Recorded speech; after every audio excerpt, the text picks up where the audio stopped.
할렐루야. 새 노래로 여호와께 노래하며 성도의 회중에서 찬양할지어다.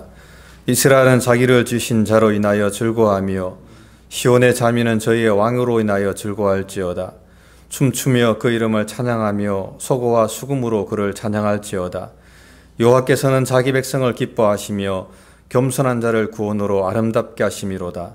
성도들은 영광 중에 즐거워하며 저희 침상에서 기쁨으로 노래할지어다. 아멘. 다 같이 신앙 고백하겠습니다. 전능하사 천지를 만드신 하나님 아버지를 내가 믿사오며 그 외아들 우리 주 예수 그리스도를 믿사오니 이는 성령으로 잉태하사 동정녀 마리아에게 나시고 본디오 빌라도에게 고난을 받으사 십자가에 못 박혀 죽으시고 장사한 뒤 사흘 만에 죽은 자 가운데서 다시 살아나시며 하늘에 오르사 전능하신 하나님 우편에 앉아 계시다가 저리로서 산자와 죽은 자를 심판하러 오시리라. 성령을 믿사오며 거룩한 공예와 성도가 서로 교통하는 것과 죄를 사하여 주시는 것과 몸이 다시 사는 것과 영원히 사는 것을 믿사옵나이다. 아멘. 찬송가 25장, 새 찬송 25장입니다.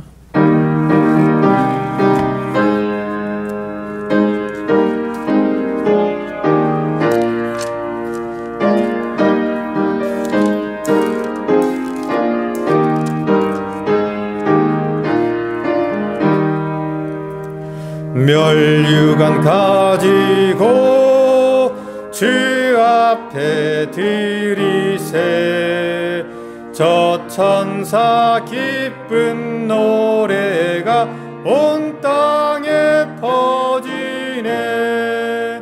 내 혼악 깨어서 주 찬송하여라. 온 백성 죄를 속하신 만왕의 왕일세. 멸류관 가지고 주 앞에 드리세 그 손과 몸의 상처가 영광 중 빛나네. 하늘의 천사도 그 영광 보고서 고난의 신비 알고자 늘 흠모하도다. 멸류관 가지고 주 앞에 드리세 온 세상 전제 그치고 참 평화 오겠네. 주 보좌 앞에서 온 백성 엎드려 그 한량없는 영광을 늘 찬송하겠네. 아멘.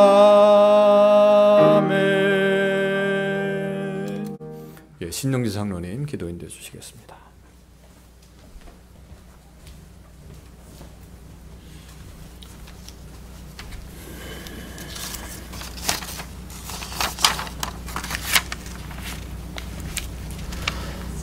만세전에 우리를 택하시고 천지를 지으신 하나님께 감사와 찬양을 드립니다.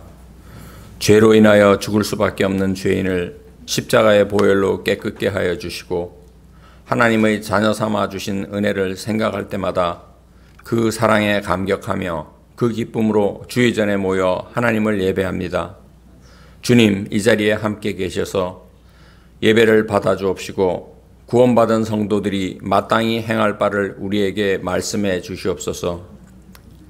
하나님의 사랑 안에서 오직 은혜로 구원받아 주의 백성으로 살아가지만 아직은 죄의 본성이 우리를 주장하여 세상 일에 분주하여 하나님을 잊어버리고 교만하여 하나님을 멀리하고 고난이 찾아왔을 때에야 하나님을 찾는 무지함과 불신앙을 불쌍히 여겨주셔서 오늘 예배를 통하여 회개함으로 하나님 앞에 모든 짐을 내려놓는 회복의 시간으로 인도해 주시옵소서.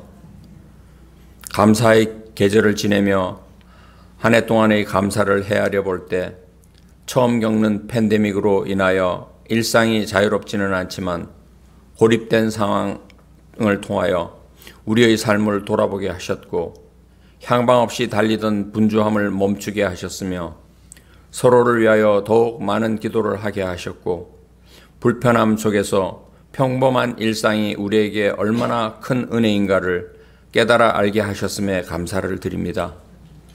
또한 하나님께서 세우신 이 교회를 통하여 성도들이 서로 의지하고 섬기며 하나님의 사랑을 나누게 하여 주셨고 귀한 목사님들을 통하여 주의 말씀을 항상 들을 수 있고 서로의 기도 제목을 나누며 위하여 중보하는 공동체로 이끌어 주심에도 감사를 드립니다. 우리 중에 연약한 육신 때문에 모두가 함께 기도하는 기도에 주님 응답해 주셔서 아픈 부분들이 하나님의 어루만지심을 통하여 치유함을 얻어 하나님께 영광 돌리는 시간으로 인도해 주옵시고 직장과 사업장에서 일하는 모든 성도들의 건강과 안전을 지켜주시옵소서. 각 가정에 맡기신 자녀들의 교육을 하나님께서 보살펴 주시고 학교에서의 배움뿐 아니라 교회와 가정에서 부모님의 신앙을 본받아 모든 일상에서 하나님을 의뢰하고 하나님과 함께하는 믿음의 삶을 배울 수 있도록 이끌어 주시옵소서. 하나님의 부르심에 순종하여 각 나라에 흩어져 선교하는 주의 종들을 기억해 주셔서 팬데믹으로 인한 건강과 안정을 지켜주시고 사역에 함께 하셔서 이때가 오히려 모든 이들에게 하나님의 복음을 더 사모하는 시간이 되어 하나님의 나라가 땅끝까지 확장되는 역사를 이루어 주시옵소서.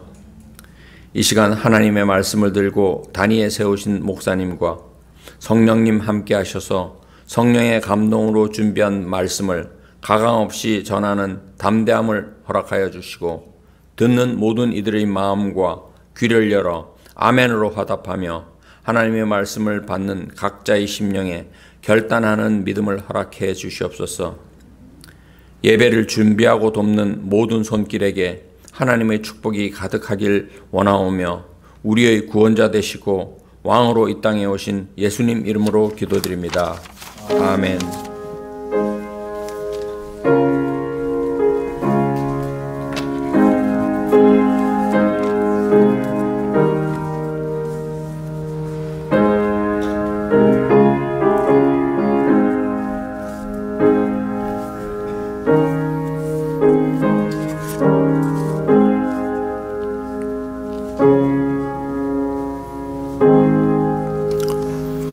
네, 말씀은 요한복음 21장 1절부터 14절 말씀까지 한 절씩 교독하도록 하겠습니다. 제가 먼저 읽겠습니다.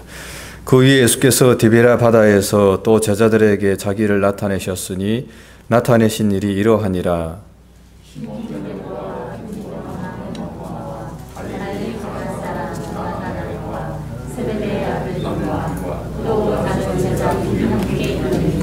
시몬 베드로가 나는 물고기 잡으러 가노라 하며 저희가 우리도 함께 가겠다 하고 나가서 배에 올랐으나 이 밤에 아무것도 잡지 못하였더니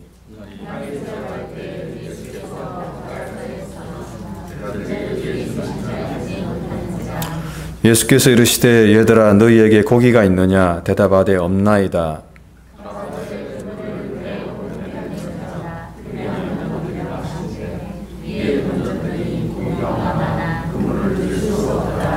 예수의 사랑하시는 그 제자가 베드로에게 이르되 주시라 하니 시몬 베드로가 벗고 있다가 주라 하는 말을 듣고 겉옷을 두른 후에 바다로 뛰어내리더라.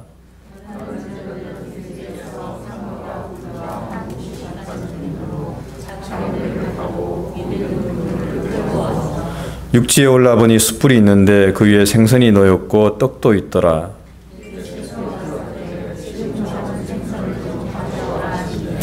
시몬 베드로가 올라가서 그물을 육지에 끌어올리니 가득히 찬 큰 고기가 153마리라 이같이 많으나 그물이 찢어지지 아니하였더라.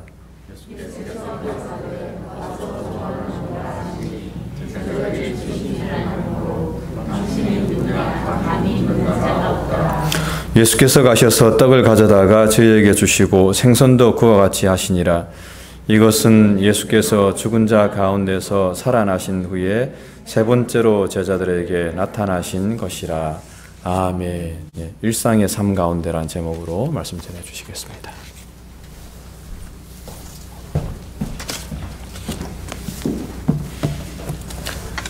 오늘 본문은 굉장히 심플한 그러나 가장 명확한 주님의 세 번째 나타내심에 대해서 사도 요한이 우리에게 말씀을 증가하고 있습니다.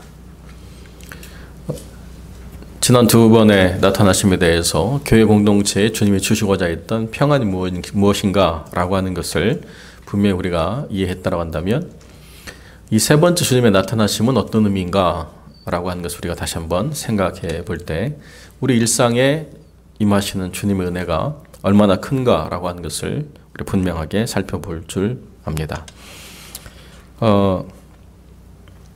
153마리의 큰 물고기를 잡았다 이렇게 되어 있기 때문에 많은 교부들이나 또는 학자들이 이 153에 대한 어떤 특별한 의미가 있지 않나 이런 연구들을 많이 했습니다. 그래서 시릴이라고 하는 교부는 100이라고 하는 숫자는 구원받은 유대인의 숫자고 50이라는 숫자는 구원받은 이방인의 숫자고 3이라는 숫자는 3일째 하나님의 숫자다 이렇게 얘기를 했는데요. 근거도 없고 사실 그냥 본인의 추론에 의한 것이 아닌가 이렇게 이해되집니다. 또 루트 3은 256 나누기 153 해가지고 막 누가 풀었다고 그러는데요. 무슨 의미인지 모르겠어요. 굳이 우리의 삶 가운데서 153이라고 하는 게 가장 가까운 건 모나미 볼펜이죠. 153의 의미를 부여한 것이 아닙니다. 오늘 본문의 말씀은 우리가 살아가는 삶 가운데 주님이 우리와 함께한다. 내가 너희와 항상 함께 하신다. 세상 끝날까지 라고 하는 약속을 제자들이 분명히 경험했다라고 하는 것을 우리에게 가르쳐 주고 있는 것이죠. 오늘의 본문은 누가복음 5장과 요한복음 6장의 그 이미지들을 합쳐놓은 그런 것과 동일하다 해도 전혀 틀린 말이 아닙니다. 누가복음 5장에 보면 제자들이 그물을 이제 손질하고 있었습니다. 밤늦도록 나가서 고기를 잡으려고 했지만 잡지 못했기 때문에 돌아와가지고 이제 그물을 손질하고 있는데 주님이 배를 띄우라고 하셔서 배를 띄우고 난 다음에 깊은 데로 가서 그물을 던지라 그랬더니 베드로가 한마디 하죠. 우리가 밤늦도록 수고했지만은 말씀에 의지해 갑니다. 그 얘기는 뭐예요? 안 나오면 섭섭할 거예요. 이렇게 얘기한 거죠. 그런데 끌어올릴 수 없을 정도로 어마어마한 물고기를 거두게 되고 그 자리에 엎드려져서 나는 죄인입니다 라고 고백하고 그 이후로 주님을 따르게 되는 그 사건이 있습니다. 그게 그물을 거둘 수 없는 정도로 많은 물고기를 잡았던 사건이죠. 여기도 여전히 고기를 못 잡았지만 오른쪽에 그물을 던져오라고 얘기할 때에 그물을 거둘 수 없을 정도로 많은 물고기가 잡혔는데 큰 물고기만 세봤을 때에 153마리의 물고기를 잡았다 이렇게 이야기하고 있습니다. 그러자 그 사랑하시는 제자 요한이죠. 베드로에게 주라 라고 얘기하니까 성질 급한 베드로는 겉옷을 입고 바다에 뛰어들면 수영을 할 수 있겠어요? 그런데 몸이 먼저 움직이는 이런 유형의 사람이기 때문에 주님을 만날 때 벌거벗은 몸으로 만날 수 없어서 옷을 입고 바다에 뛰어들었습니다. 그래도 어떻게 빠지지 않고 잘 헤엄을 쳐서 갔던 것 같아요. 다시 주님 앞에서 제자로 회복되는 삶, 다시 주님 앞에서 그 부르심의 의미와 가치를 깨닫는 삶으로 나아가는 과정이 이렇게 연결되어져 있습니다. 다른 하나는 요한복음 6장인데요. 갈릴리 바다 곧 디베라 바다에서 주님이 행하신 놀라운 기적이 있죠. 거기도 물고기가 등장하고 떡이 등장합니다. 물고기 2마리와 떡 5개. 그것이 거기 모인 성인 남자 5,000명 이상의 사람들 먹이고도 남은 사건이 되었습니다. 그런데 특별하게 요한복음은 갈릴리 바다 곧 디베라 바다 이렇게 이야기합니다. 지금 요한이 이 복음을 쓰고 있을 때는 유대라고 하는 나라가 사라졌고 로마가 다스리는 그런 시대가 되었죠. 그래서 갈릴리 바다라고 하는 이름보다 티베리우스 황제의 바다라고 불리우는 것이 이 세대의 사람들에게는 더 익숙했던 것 같습니다. 그래서 우리는 갈릴리 바다라고 불렀지만 디베리아 바다라고 부르는, 이렇게 설명하고 있는 것이죠. 저희가 학교를 다닐 때 국민학교였는데, 이제 국민학교라고 하는 단어는 쓸 수 없고, 그렇게 말하는 사람은 세대를 이해하게 되는 거죠. 저 사람은 나이가 들었구나. 뭐라고 얘기해야 돼요? 초등학교, 이렇게 설명을 해야 됩니다. 마찬가지로 세대가 바뀌고 나면 부르는 그 보편적인 이름이 바뀌게 되는데, 티베리우스의 바다라고 이제 이 바다를 부르게 되었다는 거예요. 그 후에 예수께서 디베리아 바다, 티베리우스의 바다에 나타나셨는데, 왜 나타나셨느냐? 제자들의 삶의 일상에서 주님이 어떻게 역사하시느냐를 보여줌으로써 주님을 따르는 이 교회 공동체가 예배로 모일 때만 평안을 누리고 세상에 나가서는 고통을 당하느냐, 그게 아니다라고 하는 것을 분명히 가르쳐주는 본문이다라고 하는 것을 우리가 깨닫는 거죠. 베드로가 물고기 잡으러 가겠다라고 이야기할 때 등장하는 사람들이 있습니다. 이 요한의 공동체에는 도마와 나다나엘이 굉장히 중요한 역할을 했던 것 같아요. 그래서 세베대의 아들들 야고보와 요한은 공간복음에서는 항상 먼저 등장하는 베드로와 야고보와 요한의 그런 중요한 인물이었는데, 이 요한의 공동체의 이 교회에서는 도마와 나다나엘이 많은 사역을 했던 것 같습니다. 그래서 세베대의 아들들이 들어가고 도마와 나다나엘이 등장하는데요. 또 다른 제자는 언급도 안 했어요. 아무튼 7명의 제자가 이제 배를 타가지고 물질을 해서 이제 그물을 띄웠는데요. 밤새도록 잡지 못했습니다. 이 제자들의 삶이 그때를 살아가고 있는 요한 공동체의 삶이자 지금을 살아가고 있는 우리의 삶이죠. 우리의 삶이라고 하는 것은 티베리우스의 바다에서 그물을 던져서 일용할 양식을 구해야 되는 그러한 지극히 평범한 세상에 속한 한 삶의 일부분을 가지고 있는 사람들입니다. 그때 당시에 그 삶의 자리는 로마의 황제가 다스리는 그러한 땅의 영향력 아래 있었죠. 우리가 성도지만은 성도가 살아가는 삶의 자리도 여전히 세상 권세 가진 자들의 그 영향력 아래 살아가고 있는 삶이라는 것이 이와 같다라고 하는 것을 그대로 보여준다는 것입니다. 주님의 제자인데 그들이 삶의 필요를 채우기 위해서 살아가야 될 삶의 현장은 하나님의 나라 천국이 아니라는 거예요. 어디서 그들의 삶의 수고가 있느냐? 티베리우스의 바다에 그들의 삶의 수고를 다해야 된다는 것입니다. 그런데 밤새도록 수고해도 거둘 수 없는 것이 삶의 실제라는 거죠. 그런데 그때 주님이 그들의 삶에 어떻게 실제가 되시느냐라고 이야기하면 주님을 의뢰하는 자가 풍성히 누리는 삶의 결과물을 얻을 수 있도록 하나님이 역사하신다. 이것이 티베리우스 바다라고 하는 곳에서 오병이어의 기적을 기억하는 제자들의 삶에 주시는 또 다른 하나님의 축복이자 은혜다라고 하는 것을 분명히 보여주고 있다는 거죠.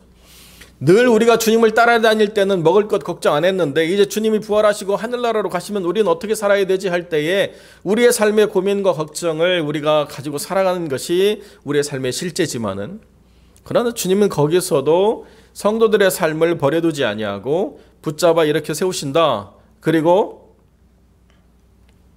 거기에 물고기와 떡으로 그들의 삶을 채우신다라고 하는 것을 아주 담담하게 보여주고 있습니다. 기적의 사건으로 말하지 않아요.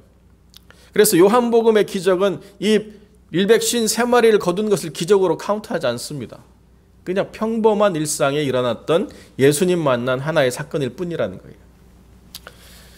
왜 요한은 이 이후에 누가가 주목했던 사도의 자리를 채우는 일, 성령의 역사가 교회에 임한 일, 그리고 예루살렘에 일어났던 엄청난 부흥의 사건들을 기록하지 않을까요?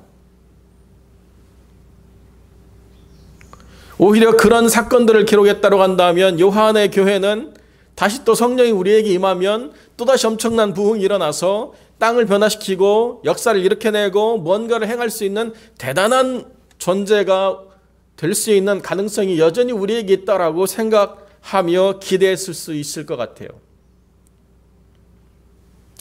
다시 부흥을 주시옵소서. 다시 성령의 충만을 주시옵소서. 다시 이 땅을 회복시켜 주시옵소서. 많은 주제를 가지고 우리가 기도하는데요. 사도 요한의 교회가 그러한 성령에 무지하거나 어떤 성령을 외면하는 교회가 되는 걸 결단코 원치 않았지만은, 그러나 중요한 실제는 삶의 뿌리를 깊이 내린 신앙 안에 있는 것이지 뭔가 초월을 경험하는 것만으로 모든 것이 되어지지 않는다. 이렇게 분명하게 전달해 주고 있다는 것입니다.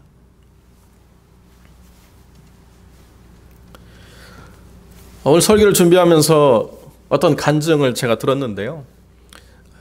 갑자기 믿지 않은 가정에 하나님 역사가 강력하게 임해가지고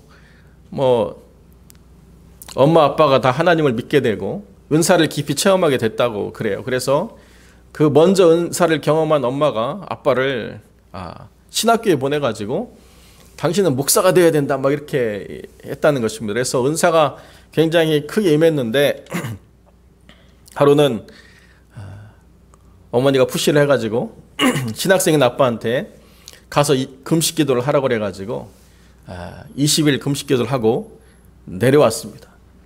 그런데 사람들이 어떻게 생각했느냐? 20일을 금식 기도했으니 가기 전보다 얼마나 더 신령한 사람이 되어서 나타나겠느냐? 속된 말로 영빨이 무지막지하게 채워져가지고 왔겠지 뭐 이렇게 기대했다는 것입니다. 그래가지고 내려오는 날 맞춰서 안수받을 사람을 줄을 세워놨어요. 문제는 뭐냐면 20일 금식하고 나가지고 막 힘이 하나도 없는데 안수기도를 계속 하라고 그러니까 막 말도 꼬이고 막 힘도 하나도 없고, 그러니까 뒤에서 사람들이 뭐야 저 사람 금식기도 온 사람 맞아? 막 군시렁군시렁하고 에이 뭐 기도 능력 별로 없네 막 이렇게 하고 막 사람들이 뭐라고 해가지고 어머니가 다시 20일 하라고 또 쫓아냈다고.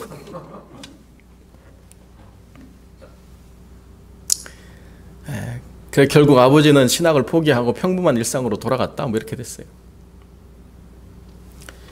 여러분, 우리가 생각하는 하나님의 특별한 기적, 우리가 주님의 이름으로 바다에 나가서 그물을 던지면 언제든지 153마리의 물고기를 막 착착 거둘 수 있는 기적 우리가 늘 허락하신다, 이런 이야기를 하는 게 아니에요. 부활 이후의 성도의 삶은 여전히 티베리우스 바다에 그물을 던져야 되는 고단한 삶의 일상이 있다. 이거를 부인할 수는 없어요. 그런데 중요한 건 뭐냐면, 그래도 그 삶에서 티베리우스가 우리의 왕이 아니라 주님이 우리를 다스리시는 자다라고 하는 분명한 역사를 하나님이 우리 일상 가운데서 만들어내신다. 우리가 살아가는 삶의 자리가 여기인데 이 삶의 자리를 떠나서 다른 무언가를 하려고 하는 것도 귀한 거지만은, 그러나 이 삶의 자리를 가지고 살아가면서도 여전히 주님의 제자냐라고 하는 문제에 있어서 우리가 고민하고 괴로워할 때 주님이 우리의 삶 가운데 임하셔서 우리의 삶에 역사하심으로 우리가 어떻게 주님을 따르는 자가 될 것인가라고 하는 중요한 부분에 있어서 답을 주신다. 이게 주님이 세 번째 나타나셔서 평범한 일상의 삶 가운데 그들을 만나 주시는 가장 중요한 사건의 핵심이라는 것입니다. 부활하신 주님을 만나고 나면 뭔가 위대한 사람이 되어야 되고, 부활하신 주님을 만나고 나면 뭔가 대단한 일을 해야 되고, 부활하신 주님을 만나고 나면 남들이 모르는 비밀한 일의 증거자가 되어야 된다라고 하는 생각을 갖는 것, 그 자체의 위험함이 있다는 거예요. 내가 무엇이 되어야 되고 내가 무엇을 할 수 있다라고 하는 게 아니라 주님이 나를 만나주시고 이끌어주심으로 일상의 삶 가운데 세상 임금을 이기며 살아가는 복음의 능력으로 하루하루를 살아갈 수 있게 된다라고 하는 것을 성경이 우리에게 가르쳐주고 있다는 거죠. 그렇기 때문에 나라가 없어진 요한의 교회 공동체는 다시 유대라고 하는 나라를 회복시키는 운동을 하지 않았어요. 벌써 예루살렘이 AD 70년, 주후 70년에 무너져 버렸기 때문에 그러나 한 20년이 더 지나서 지금 있는 이 교회 공동체가 뭘 해야 되는가? 다시 유대라고 하는 나라를 이렇게 세울 것인가? 라고 하는 문제에 고민하지 않았다는 것입니다. 우리가 생각하고 살아가야 될 것은 이 세상의 어떤 나라도 하나님의 나라가 아니다. 그러나 여기 삶의 자리에서 주님을 만나고 주님을 의뢰하는 순간 우리가 하나님 나라의 거룩한 공동체로 살아가는 것이다 라고 하는 것을 분명하게 보여주게 된다는 것이죠. 엄청난 부흥, 엄청난 기적, 엄청난 역사만이 하나님의 나라를 증거하는 게 아니라 우리의 평범한 일상, 수고로운 삶 가운데서 주님과 그 7명의 제자만이 알 수 있는 특별한 사건들이 어느 한 조그만 지역에서 일어나서 감춰진다 하더라도 결코 이상한 일이 아니다. 그러나 만나는 사람들에게 있어서는 그것은 부인할 수 없는 부활하신 주님과의 만남이고 그 이후로 성령과 더 깊은 교제의 삶을 살아가게 될 때에 이들이 생각하는 삶, 이들이 기뻐하는 삶, 너희로 믿고 그 이름을 힘입어 생명을 얻게 하려 하는 그 삶을 살아가도록 주님이 언제든지 이끌어 주신다. 이렇게 성경이 우리에게 가르쳐주고 있다는 거죠. 우리는 뭔가의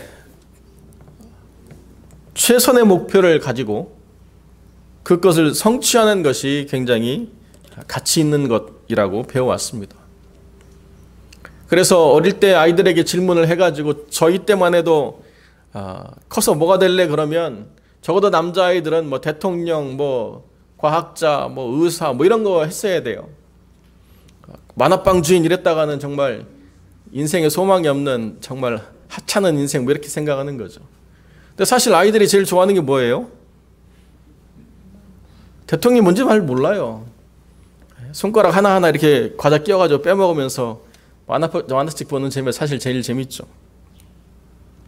우리는 획일화된 어떤 목적을 가지고 사람들을 몰아가기 쉬운데요. 성경은 그렇게 말하지 않는다는 거예요. 어떤 소위 한국에서 제일 잘 나간다는 스카이 대학을 나온 한 여자가 도배사를 하더라고요. 도배사. 그래서 1년에 한 6, 7천만 원 정도를 버는 그런 수입을 갖게 됐대요. 근데 만나는 사람마다 왜 그 좋은 대학 나와서 왜 이러고 있냐. 자기는 이해를 할 수 없다는 게 자기가 물론 공무원 시험도 준비했고 여러 가지 했지만 하다 보니까 이 적성에 맞아가지고 자기는 이걸로 재미를 삼고 즐거워하는데 만나는 사람마다 인생 잘못 산 것처럼 계속 몰아간다는 거예요. 무엇을 경험하고 무엇을 학습하고 무엇을 배웠으면 그 다음 단계는 무엇이 되어야 된다라고 하는 생각의 어떤 편견을 우리는 굉장히 깊이 가지고 있습니다. 그렇기 때문에 그런 편견으로부터 벗어날 수 있는 유일한 방법은 정말 주님이 의도하는 것이 무엇인가를 분명하게 이해하는 거예요. 여기 수제자라고 하는 베드로와 야고보와 요한도 이 삶의 자리를 벗어날 수가 없었습니다. 어느 때 이 자리를 벗어날 수 있었느냐? 교회 공동체가 점점 확장되면서 그들이 말씀과 기도에 전념해도 될 정도로 교회 공동체가 커지기 전까지는 그렇게 계속 수고로운 삶의 일상을 살았습니다. 바울은 유대인이 아니라 이방인을 향해서 그 사역을 펼쳐져 갔기 때문에 스스로 장막 깁는 일을 행하면서도 그 복음의 사역을 행할 그런 거룩한 결단을 가지고 그 일에 뛰어든 3년의 시간들이 있었습니다. 이것이 교회가 자리한 세상의 위치죠. 하나님의 교회는 세상 풍랑을 경험하게 되고 하나님의 교회는 어려움 가운데 처해 있는 그러한 연약함을 가진 교회일 수밖에 없다. 우리가 대단하기 때문에 우리가 뭔가 잘하기 때문에 우리가 능력이 있기 때문에 하나님 안에서 우리가 뭔가를 할 수 있다고 생각해서는 결단코 되어지지 않고 우리는 아무것도 아니지만 그러나 주님이 여전히 와서 우리를 만나 주셔야만 겨우 우리가 주님의 제자로서의 삶에 기쁨을 누릴 수 있게 된다. 그러니 우리가 추구하는 게 무엇이냐? 이 삶의 자리를 떠나서 다른 무엇으로 옮겨가려고 하는 것만이 정답이 아니라 이 삶의 자리에서 얼마든지 주님을 만남으로써 우리가 그 삶의 의미와 가치를 깨닫게 된다.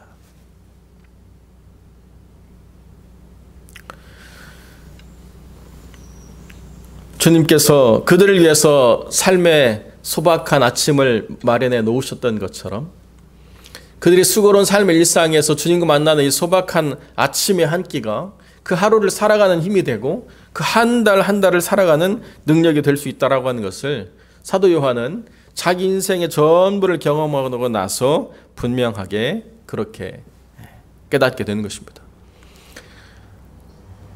그 안전뱅이를 이렇게 세울 때에 베드로와 요한이라고 하는 주님의 제자가 분명히 그 역사 가운데 있어서 내게 있는 것으로 내게 주노니 곧 나사렛 예수 이름으로 일어나 걸으라고 하는 그 사건 현장에 사도 요한이 있었지만은 그것만이 교회가 추구할 가치가 전부가 아니라고 요한은 오랜 신앙의 세월 속에서 깨달았다는 것입니다. 때로는 안전뱅이를 이렇게 세울 능력의 주님이시지만은 그러나 모든 사람들이 다 그것을 추구해 나갈 삶의 원형이 되어서는 안 되고 교회는 여전히 연약함 가운데서 주를 만나고 의지하게 될 때 비로소 온전한다라고 하는 것을 분명히 전하고 있는 것이죠. 우레의 아들이었습니다. 순간에 분노를 참기 힘든 아주 열정적인 사람이었습니다. 그런데요, 그 요한은 오랜 세월 주님과 동행하는 삶의 수고로운 일상 속에서 스스로를 훈련하고 다스려서 그 하루의 평범한 일상이 주님과 함께하는 조그만 소박한 하루의 식사가 되어질 때에 그 하루의 삶이라고 하는 것은 얼마든지 살아낼 가치와 의미가 있다라고 하는 것을 가르쳐주고 있다는 거죠. 수많은 사람들이 하나님의 교회 안에서 많은 것들을 바라고 또 많은 것들을 꿈꾸고 많은 것들을 이루기를 원합니다. 그래서 뭔가가 되어지는 것에 사람들은 많이 열광하고 그 결과물을 보고 기뻐하고 그 결과물이 계속 풍성하게 이루어지는 것에 우리는 스스로가 뭔가를 잘했다라고 생각하는 그런 확증을 가지고 나아가게 되는데요. 물론 그것이 우리의 기쁨과 만족이 되는 것은 틀림없는 사실입니다만은 그러나 정말 우리가 간과하지 말아야 될 것은 뭐냐면 하나님 안에 주어진 일상의 삶이라고 하는 것 가운데 무엇을 해내야만 가치가 있다라고 주님이 말씀하지 않는다는 거예요. 오히려 주님과 대화하고 주님과 교제하고 주님의 말씀에 순종하려고 할 때 일어나는 모든 일들이라고 하는 것이 다 의미가 있고 가치가 있다는 것입니다.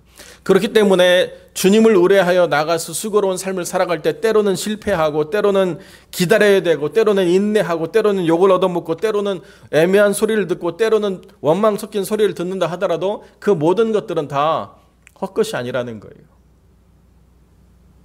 주님과 함께 카운트해 나가는 소중한 삶의 시간들이라는 것입니다. 그때 비로소 우리가 무엇을 깨닫게 되느냐? 무익한 종이다. 우리 일상의 삶에 우리가 스스로 행할 수 있는 것들이 하나도 없구나. 그로 말미암아 전적으로 주님을 의뢰하지 않고서는 우리가 살아갈 수 없구나라고 하는 것을 분명히 깨닫게 된다는 것입니다. 이제 요한의 교회 공동체가 살아가야 될 삶의 중요한 자리는 어디 있느냐라고 이야기하면 이들은 눈으로 주님을 뵙지 못했지만은 그러나 예수의 이름으로 오신 성령께서 그들의 삶 가운데 있다라고 한다면 그들의 삶 가운데 살아가는 수고로운 일상이 여전히 세상 임금인 티베리우스의 바다에 그물을 던지는 일을 할지라도 성령 안에서 그들은 얼마든지 기쁨과 만족과 위로를 받을 수 있다. 세상 사람들의 평가와는 다른 평가 기준으로 우리의 삶을 바라봐야만 우리가 주님 안에서 올바른가를 평가할 수 있는데 세상의 평가와는 다르게 주님의 평가를 우리가 어떻게 받아들일 것인가 라고 하는 것은 우리와 주님과의 관계가 얼마나 친밀하고 우리가 성령 안에서 얼마나 순복하며 살아가는 삶을 사는가에 달려있다라고 하는 것을 분명하게 보여주고 있다는 것이죠. 하나님의 나라는 어디 멀리 있는 것이 아닙니다. 하나님의 나라는 어디 대단한 어떤 사람들만 가는 것이 아닙니다. 하나님의 나라는 수고로운 일상 가운데서 하나님의 도우심을 구하고 그 삶이 주님 안에 있기를 소망하는 지극히 평범한 사람들이 누릴 수 있는 진정한 행복의 자리라는 것을 성경 우리에게 분명하게 가르칠 수 있다는 사실을 기억하시고, 우리들의 모든 일상의 삶 가운데에서 온전히 주를 의뢰하고 주님을 따라가기를 소망하는 거룩한 하나님의 백성들이 되시기를 주님의 이름으로 간절히 축원드립니다. 기도하겠습니다. 거룩하고 존귀하신 아버지 하나님, 우리 주님의 허락하신 일상의 삶들이 때로는 우리의 삶에 무거움이 되고 또 지치고 힘든 시간들이 있지만은, 그러나 여전히 그곳에서 우리와 함께 하시고 우리를 위하여 소박한 삶의 자리에 은혜를 베풀어 주시는 하나님이심을 분명히 깨닫사오니, 주님께서 함께 해주셔서 우리로 말미암아 하나님과 동행하는 삶, 주님과 교제하며 그 삶의 하루를 세워가고 주님이 허락하신 일상의 삶 가운데서 주님과 동행하며 그 삶의 자리를 채워가는 거룩한 하나님의 사람들이 될 수 있도록 주님 은혜를 베풀어 주시옵소서. 우리 주님께서 오늘 하루도 거룩한 날로 구별하여 주 앞에 서는 귀한 영혼들에게 은혜를 베풀어 주시고, 그들의 삶의 수고로운 일상 가운데 위로와 소망을 주시고 하나님의 기쁨과 평안을 더하여 주옵소서. 주님께서 함께해 주시길 간절히 소망하며 거룩하신 우리 주 예수 그리스도 이름으로 기도드립니다. 아멘.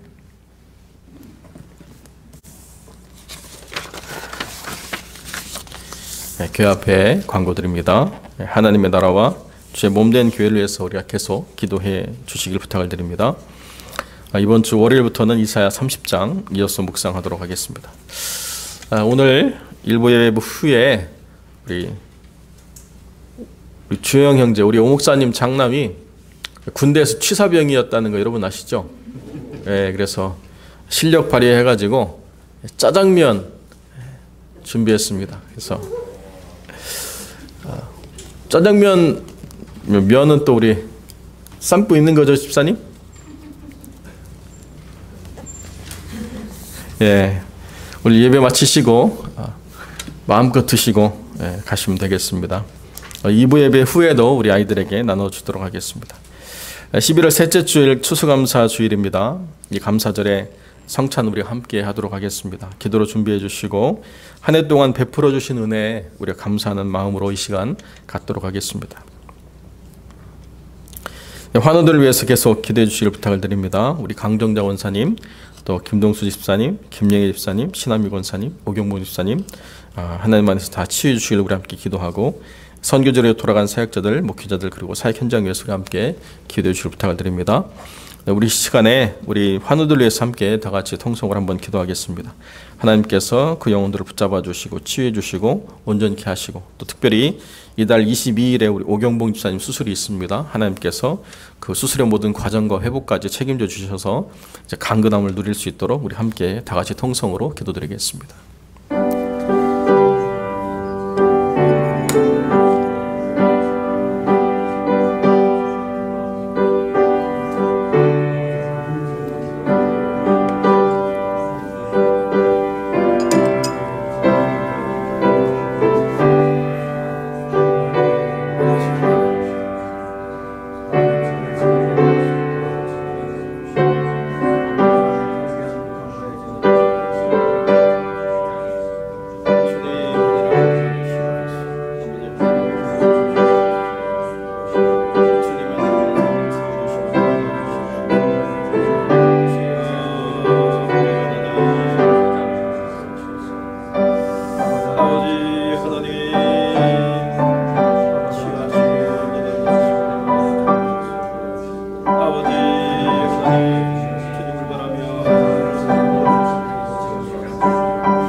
거룩하고 존귀하신 아버지 하나님, 주 앞에 우리 함께 한 마음으로 간구합니다. 그 육체의 권고함을 가지고 주 앞에 도우심을 바라며 주님의 은혜를 사모하여 손을 내미는 귀한 영혼들이 하나님의 도우시는 그 능력의 손을 의지하여 그 모든 삶의 자리를 떨쳐 일어나 하나님의 영광을 향하여 담대히 걸어나가는 삶을 회복할 수 있도록 주님 역사하여 주옵소서. 우리 강정자 원사님 불편한 장을 치유하시고 또 연약한 눈을 고쳐주시길 간절히 소망합니다. 우리 김동수 집사님의 그 혈관들, 그 모든 어려움들 다 치유하시고 온전케 해 주옵소서.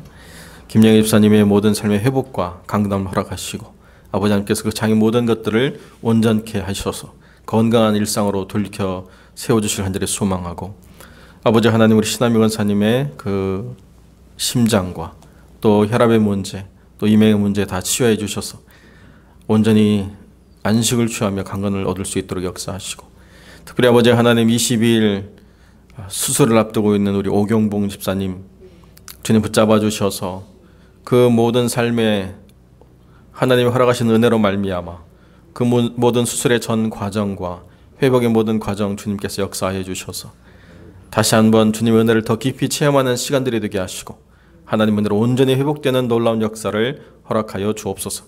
주님께서 은혜 베풀어 주시길 간절히 소망하며 거룩하신 우리 주 예수 그리스도의 이름으로 기도드립니다. 아멘.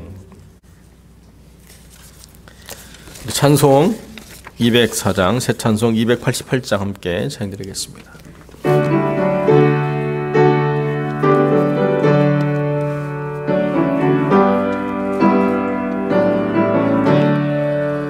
예수로 나의 구주 삼고 성령과 피로써 거듭나니 이 세상에서 내 영혼이 하늘의 영광 누리도다.